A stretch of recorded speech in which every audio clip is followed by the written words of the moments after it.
Hello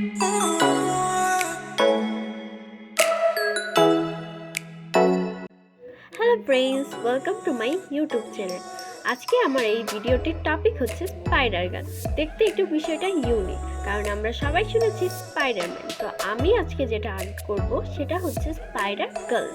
তো সেটা বড় বিষয় না, আমি যেটা আর্ট করব মানে আমার এই ড্রয়িংটা কিভাবে আমি এঁকেছি, কিভাবে রং করব, কিভাবে কালার করার রুলস, সেগুলো তুমি আমার এই ভিডিওর মাধ্যমে জানতে পারবে। কিন্তু তার আগে অবশ্যই আমার চ্যানেল থেকে সাবস্ক্রাইব করবে, আর যারা সাবস্ক্রাইব করে ফেলেছো তাদেরকে অসংখ্য ধন্যবাদ। তো চলো শুরু করা যাক আমার ভিডিওটি।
ভিডিওটি যদি ভালো লাগে অবশ্যই লাইক, শেয়ার, কমেন্ট করবেন। আর আমার এই ভিডিওটি কেমন লেগেছে সেটি অবশ্যই কমেন্ট বক্সে জানাবেন।